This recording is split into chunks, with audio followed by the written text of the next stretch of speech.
When you start tackling the subconscious mind, I mean, there's a lot of things that show up and things that you probably had no idea that were even there. And that can feel, scary or anxious or no telling. But I mean, the more that you can start giving yourself even just that 5 to 10 minutes a day of just you time, right? Because we don't allow that for ourselves. And that 5 to 10 minutes is that rest and repair for your body to let it know that it's not fleeing a cheetah. Welcome to the Menopause Mastery Podcast, a show for women just like you who are ready for more health, vitality, passion, living life with a purpose. I created this show because I knew that women just like me in this second season of life, the season of menopause, are really tapping into their deepest desires. And we're ready to harness our physical and mental health and explore what our true passions are and peel back the layers to uncover exactly what we want out of life. I'm your host, Betty Murray, part geek, part magician, and your new medical bestie with a dash of sass. I love taking the complex science and making it easier to integrate into daily life. So let's join the journey to make this season the best ever. Welcome back to Menopause Mastery. So today I have Sari Cowsert on my show today, and I've known Sari for quite a few years. And Sari has had a very unique life, much like all of us. And she has made it her mission to guide and help others into their own power and awareness and love. She believes that everyone has an innate power that lives within them, but based off conditioning and our external environments that we were possibly raised in, we may have lost touch with our own innate ability. And she really believes that going within and then working with our subconscious programming, we can realize that we are the creators of our own reality. And we can do that not only by how we think, but by we act and how we feel. Sari is a hypnotherapy and meditation teacher, and she has such unique skills and such a unique story. I hope that you enjoy this conversation with Sari Cowsert. Thank you for listening to Menopause Mastery. Let's get with Sari. All right, Sari. Awesome. I'm so happy to have you on. It's going to be such a fun conversation. And I would love for you to share your journey. Everybody has a cool story and a unique kind of life experience that sort of make us who we are. And so share a little bit about your journey. You and I have known each other for quite a while, but my listeners don't know you. This is true. I'm currently a certified hypnotherapist and master imagery specialist. Before that, I'm still a normal girl, but, had the life everybody thought I wanted, the American dream, all these things, but I was unhappy, deeply, deeply unhappy, and struggled primarily with chronic panic attacks and anxiety. I had hormonal issues. I mean, it took me, I think at one point in my life, which, you deal with hormones so much now, I didn't have a cycle for like 10 months. And it wasn't until I found out later that I had hypothyroidism that was perhaps one of the reasons why I was not having a cycle. I ended up getting on medicine immediately and we had our first child. But even through all that, my anxiety just kept getting worse and worse and worse as I aged, and to the point to where it was truly chronic. I had to figure out who was available for me to call that could support me when I was going through a panic attack. And primarily, these usually happened while I was driving, which, while you're driving, you're feeling everything, but you're like having to be focused on the road. Your breathing is short, your heart rate is rapid, all of these things. And I'm thinking things like, I have a heart problem because this keeps showing up day to day to day. And, usually the same symptoms or new symptoms start showing up. When I was, overweight, I had killed myself in the gym. There was nothing that I could do to feel good as a woman in my own body, on top of all of this mental stuff that was going on with it. And so it just got to a point to where it was horrifying. I mean, I could not drive my children to school. I would have to stop because I was having a panic attack. And my daughter at the time, she was like, I don't know, 4 or 5. And she's like, Mommy, what's wrong? And I'm like freaking out, crying. My husband won't answer the phone and my sister won't answer the phone. And those were my 2 primary contacts in those situations. And what kind of example am I giving to my children at this point in time? And it was so frustrating because no one would listen to me. I went to counselor after counselor and doctor, and they just wanted to put me on antidepressants or Xanax, which, maybe Xanax helps like in a really horrible situation, but then you're so fogged out the rest of the day that, you can't even get anything done. And who wants to live like that? And I was on antidepressants for probably like 5 years. And I think I was just like a zombie. I wasn't happy, I wasn't low, but I was just like flatlining. And who is that to say that that's a way to live as well? And so I ended up getting off of the antidepressants, which you should never do cold turkey. I found out the hard way. I just decided like there's got to be a better way to live. And I didn't know how to do it. And I had recently, this was years later, I'd had my second child. I found out that I had PCOS because I had a cyst rupture and it was really bad. I didn't know what was happening. So I went to my OB-GYN and she did a sonogram and she's like, well, your ovaries look like chocolate chip cookies and you have polycystic ovarian syndrome. She's like, you've probably had it for, a really long time, but most people don't know unless they get a sonogram or do, extensive testing, which most doctors weren't willing to do. And so luckily I had a great OB-GYN at the time that was willing to put me on a natural thyroid medication and talk to me about options for PCOS. But ultimately I had to do the digging myself. I had to do the research. And so I'd found a book that was really great and I would recommend for anyone with PCOS. And it was, I think it was a PCOS diva. Mm-hmm. Does that sound right? She's a friend. Yeah.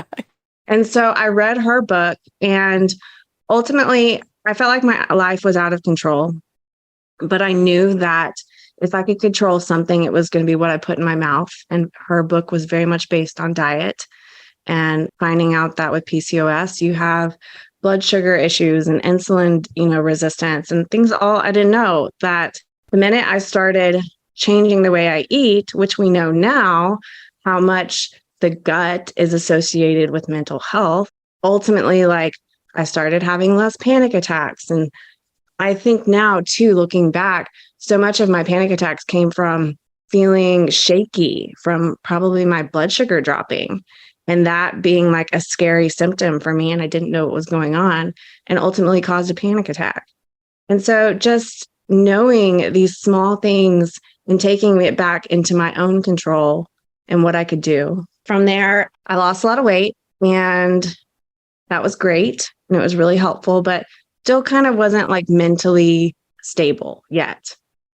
And so I found this amazing man, which we've talked about multiple times, Dr. Joe Dispenza. And I read his book, Breaking the Habit of Being Yourself. And when I read it, well, first off, let me step back.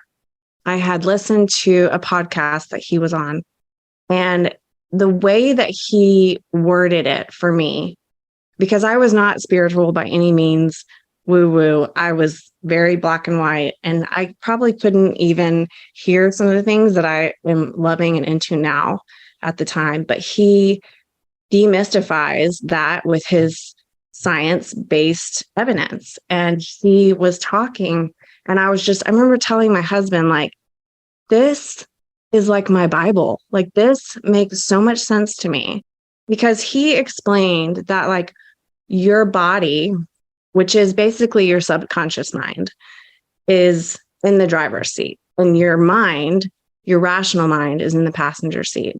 Because we know now 95% of our thoughts and emotions are subconscious. They're not conscious. And so it made so much sense to me that my body had become the mind. My body was having these panic attacks because I had programmed it to. And so they were having it before I was even thinking it. And that, to me, felt out of control. And so how was I going to be able to control that back? But the minute I could start recognizing the symptoms and what my body was doing before it was having a panic attack, that's when I could rewire my brain and start changing that. And you do that a lot through his book, through meditations that he gives you. I read the book probably in like 2 weeks. And then I did the meditations that went with it and the journaling.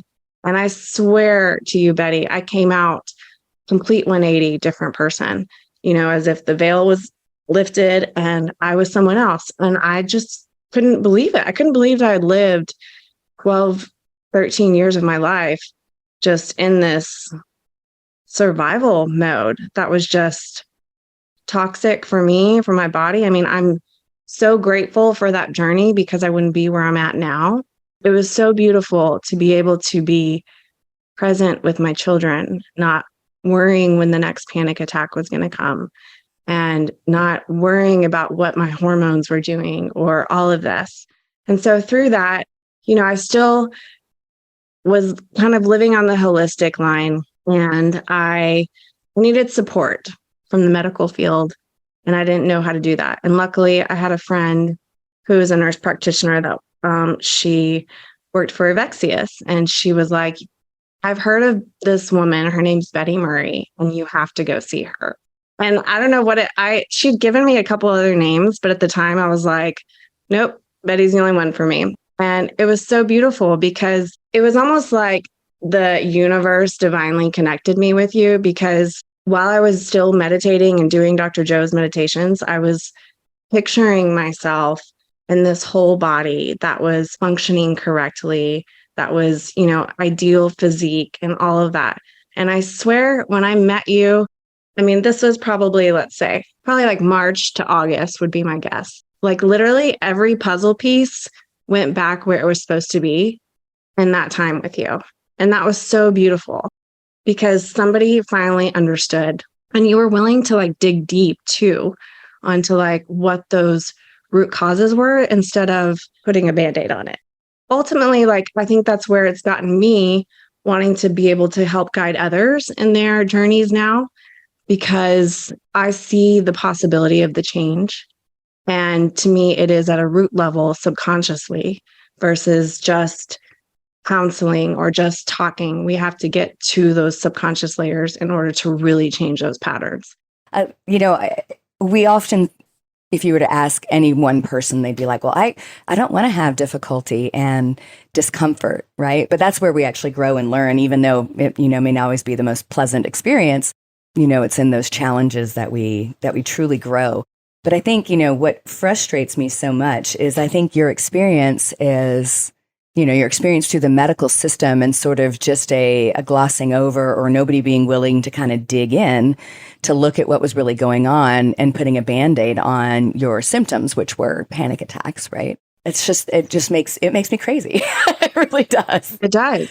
Yeah. It does. And it's frustrating because it's happening every single day. And I think it's becoming, or it seems that way, maybe because we're immersed in it, but it seems like there are people that are starting to want to ask more questions. But I mean, we've just been conditioned to dumb down our feelings and that we shouldn't express them and tell people how we are. We're supposed to be this, facade of an image that we've created. And that's just not, healthy in any way, and is only going to cause, to me, like they say that like chronic illness is really like something that should be able to be cured. Like we should really only have kind of like emergency medical type stuff. But here we are in this massive country where they're taking advantage of our chronic pain that like they're just feeding with more bullshit, basically. And it's just upsetting to watch. And I feel like people need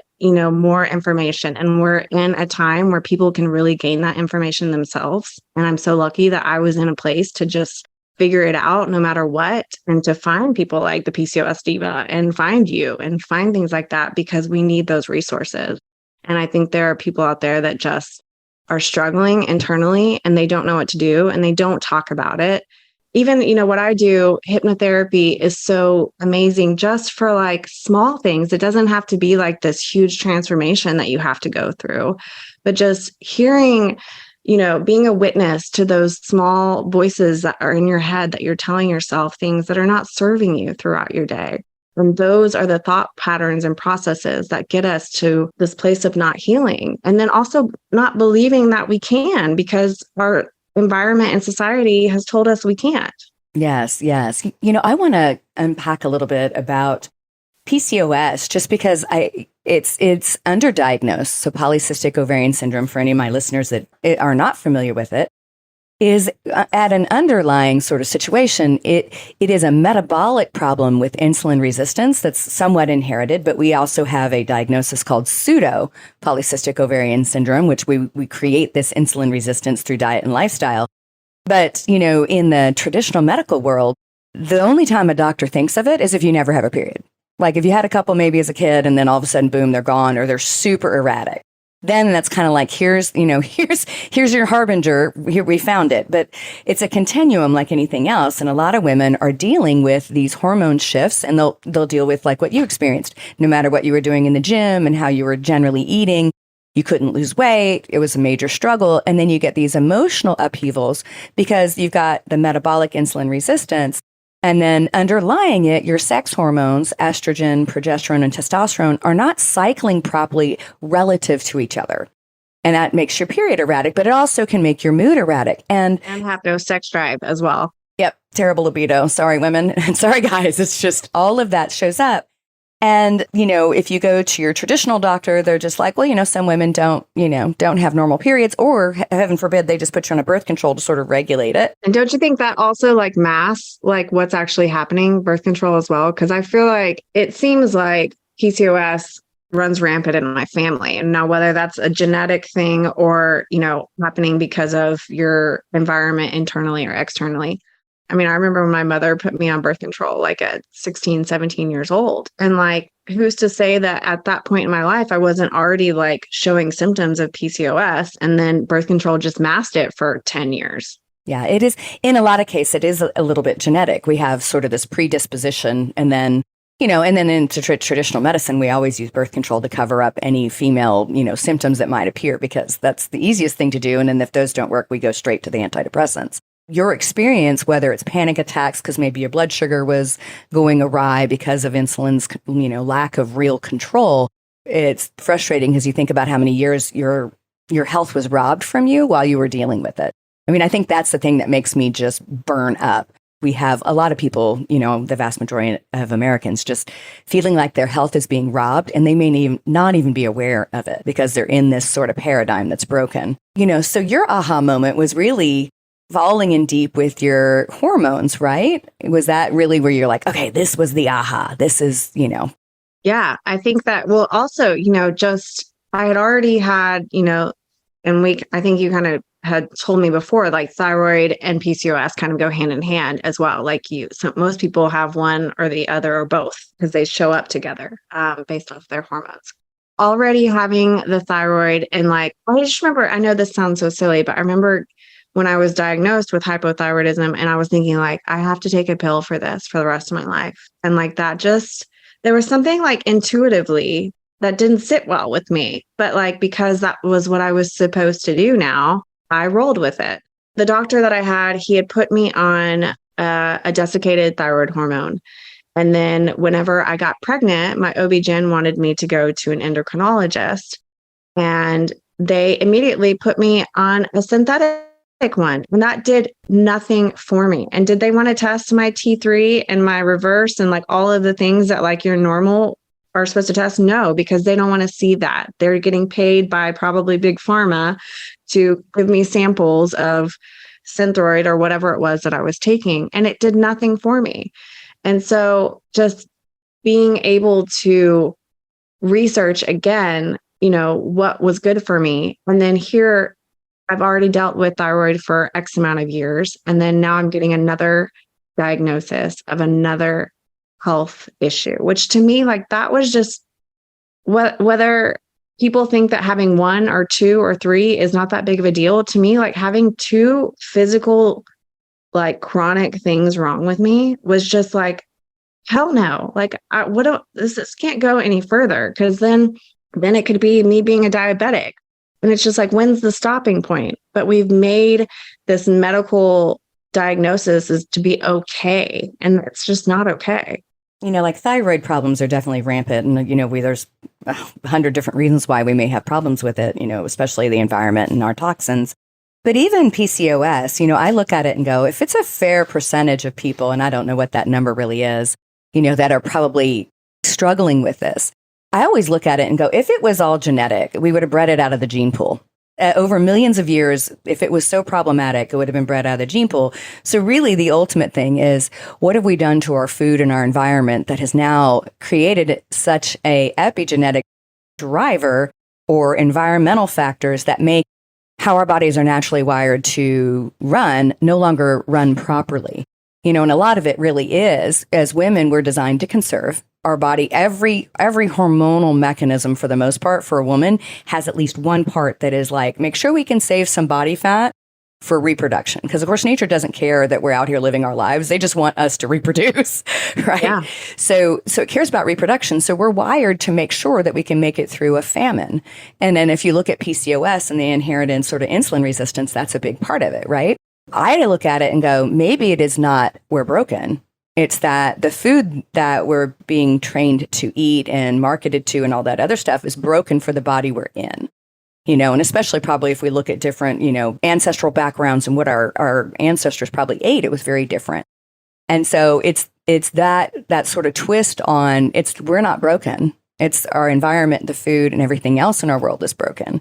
And our body's not adapted to how broken it is. Because I think that's a more empowering thing, which brings me sort of to the next thing. I know you're all about empowerment because, again, if we're slightly even aware of those subconscious thoughts, right? And I think most of us would be like, oh my gosh, I'd slap myself if I paid attention to what I was saying all day. Absolutely. Well, I mean, it's like, would you say the things that you say in your head to your child? Probably not. And if somebody else was saying to them, you would be appalled. But yet those are the thoughts that we have in our head and we're not aware of them. Exactly. So let's talk about hypnosis, meditation. Like, how can people think about those as part of their healthcare paradigm? Because I'm a huge fan and I love Joe. Yeah. Yeah. So let's talk about it. I mean, I think that number one, our biggest problem is our stress hormones, right? We're all living in survival mode, like 24/7. And what is that doing to the rest of your body? It's like they talk about, the cheetah chasing the gazelle, right? And typically, like if that fight fails, right, and the gazelle gets away, like their stress hormones go back to normal, they go to grazing.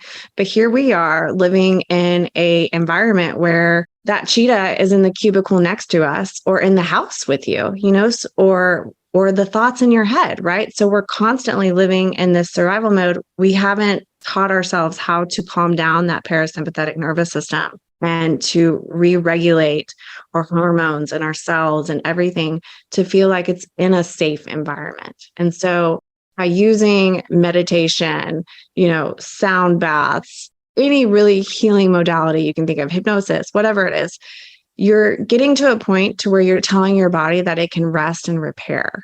If you're constantly in survival mode, and I can understand why it would be so important for you and your patients. It's like, I can do all these things and help you get yourself back to normal. But if you're not getting your body to a state of rest and repair, like at some point during the day, it's just in fight or flight mode and it's overworking itself and it doesn't know how to get back to normal. And so, yes, while it is ultimately like when I work with clients, yes, we want to get those thought patterns back. But even those thought patterns themselves, if you're constantly hard on yourself and your thought patterns, I need to do this, I need to do that, I need to do this, instead of like, you know what, today I get to just like chill out for 20 minutes, and leave the phone, the computer, the TV, the radio, whatever it is, and just allow yourself a moment. Even if you think about that, like the reason why people have addictions or outlets or things, because they don't know how to deal with the thoughts that are actually coming up. And when we do stop, because we've been in such a go, go, go lifestyle, that those thoughts that actually start to come up, they might be painful or full of anger or full of sadness. And we don't know how to deal with them because we weren't taught to. And so ultimately, it would be my hope that I can help people guide them on how to deal with that, how to regulate their nervous system. What's like the first thing you think somebody should just start doing for their level of awareness? Because like you said, most of us are we've got our face down, we're on the grindstone, we're just making stuff happen. One foot in front of the other. We're probably not even cognizant of what's really happening around us other than just get it done. What would you say is one thing that somebody listening today can go, well, I don't even know if this is really applying to me. What's one thing they could do? Simple. Get rid of the cell phones in your room before you go to bed. Allow yourself to just lay in bed and stare at the ceiling for 5 minutes before you close your eyes to go to sleep instead of staring at your phone, or listen. There's so many like free resources now, like on YouTube and different apps and things that you can just listen to some soft, soothing music, just to like, if you can't do silence. Another one I love personally, if you get up early, I make my coffee and I go sit out on my patio because I have a great view of the sunrise, and to just give myself quiet outside, for 5 to 10 minutes before the children are running through the house trying to get ready for school, just simple, small things like that. If you get to your destination, and you're sitting in your car, just put your phone down, for 5 minutes and just close your eyes and just see what comes up, no telling. Yeah. Yeah. I think most people be like, oh, I don't know what Pandora's box might open up and let out. Well, and I think that is the scary point, which is why I think it's great to have someone to help guide you through those things, which are great through hypnosis, because when you start tackling the subconscious mind, I mean, there's a lot of things that show up and things that you probably had no idea that were even there. And that can feel, scary or anxious or no telling. But I mean, the more that you can start giving yourself even just that 5 to 10 minutes a day of just you time, right? Because we don't allow that for ourselves. And that 5 to 10 minutes is that rest and repair for your body to let it know that it's not fleeing a cheetah or some sort, Yeah. I mean, I, you and I have talked about this before, but I agree with you that I think our stress, particularly if somebody's like, okay, I don't like how my body looks. I'm trying to lose weight. I'm trying to do all of that. And I have firmly come to the answer that if we're not getting restorative sleep and we're not able to ratchet that down, it is an extraordinary battle, particularly as we move into that 40 and above range, that we just can't outrun that stress chemistry anymore. So I agree with you. I want to double back on the hypnosis, because I think people have probably some parlor trick sort of ideas of what hypnosis is like. They're like, oh my God, are they going to make me, pluck like a chicken and do something stupid on stage? Because we've seen some of those parlor trick sort of things. So talk about what hypnosis is really like and what somebody could expect, because I think some people are frightened of it because they just don't know. Absolutely. So hypnosis is a natural state of consciousness that we all experience every single day. So it is a natural state that when you are asleep and you wake, you go through. And the same thing when you're going to bed, when you are laying down in bed and you go through the different brain waves, beta to alpha to theta. So typically hypnosis, if you're a science buff, it's in an alpha theta brainwave state, which is just like a more like alpha is like you're creative. You have kind of one foot in the conscious mind and one foot in the subconscious. And then theta is a little bit closer to sleep. It's just very relaxed. It's very calm. If you've done a meditation before, it's similar to that state. I mean, it's even like if you think about when you've driven to work, right? And you drive the same way to work every day. And let's just say it takes you 15 minutes to get there. And some days you're like, you miss your exit, or like you got there and you don't even know how. That is a state of hypnosis. Okay. Your kind of brain is checked out. Your body's like just driving the car like it's supposed to, right? It's basically we're opening up a door that can get through the logical, the rational, the decision-making mind and the analytical mind that's trying to tell you like, oh, am I hypnotized or not? No, we're just slipping through that little bit and getting into the subconscious mind. And that way we can get into some of those patterns that are a little bit, holding you back or limiting in your life. So in the first couple sessions that I would have with a client, I actually put you in survival mode to get you to relax. So if it makes sense, like when you think about your day and you're like doing this and doing that, and you have all these things going on and like it feels exhausting, right? So I almost kind of get you to that point of feeling exhausted in hypnosis, to the point to where you just want to let go. And you're just going to be like, okay, now I'm going to relax because I don't want to do this anymore, right? And it's exhausting. So that way it allows your body to relax, to let go, and to just experience what is being experienced. And it's nothing that also I'm not going to tell you to do something that you would never be okay doing. You are absolutely aware, hyper aware of the sound of my voice and any sounds and noises going on. And if there was ever a situation where it was uncomfortable and you needed to come out, that would be very easily to do very quickly. So yeah, I think it's funny because I think the more logical someone is, I remember because I've gone through hypnosis, obviously, and I remember the first time the woman saying, well, "You're a little difficult," and I was like, my my firm conscious / ego is really attached to my logical mind. yeah, well, I find the people, because everyone's like, "Oh, I don't think I could be hypnotized," but I feel like it's those of you, perhaps even you, Betty, that when you get to that point, you actually go in really deep and it's really beneficial. There's not a single person that can or can't be hypnotized, but it's what are you going to allow? Are you going to allow this process to happen? Or are you going to fight it with your analytical mind the whole time? Right. Yeah. Yeah. No, I definitely, when I get in, I get pretty deeply in, but the chatter in my head is a little challenging in the beginning. So, you kind of mentioned this earlier, but talk about especially the hypnosis and meditation work, because a lot of us are anesthetizing ourselves to our experience where, whether it's shopping on Amazon or playing with our phone and scrolling through social media, what is it, an average of 7? It's like, I think it's an average of like 3 or 4 hours a day. And then if you have teenagers, they actually get on multiple times in the middle of the night to check their feed, which is just frightening to me. But, we have all these addictions, some good, some bad. Tell me what you think is really driving a lot of that, because obviously some of us aren't even aware that we have addictions. Absolutely. So a huge part of hypnosis is your suggestibility, okay, and how suggestible you are to information. There are different types, and there are some people that are like radically very suggestible, like whatever they're going to see on social media, whatever they're going to watch on CNN, all of these things, they're slipping straight into their subconscious. It's not even going through the conscious mind at all. And they probably don't even realize it. So when you think about when you've spent 30 minutes or an hour scrolling on Instagram or Facebook or watching TikTok, think about the material that you are looking at, right? And is that something that you really want to be programming yourself with? I mean, we talk about subliminal messages, but it is absolutely just because you're already in trance scrolling. Your analytical mind is not happening. So everything that you're taking in absolutely is going straight in. And so taking a look at what is it that you allow yourself to receive during the day? Is it, even, when you think about the pandemic and everybody's watching the news and we're in survival mode, right?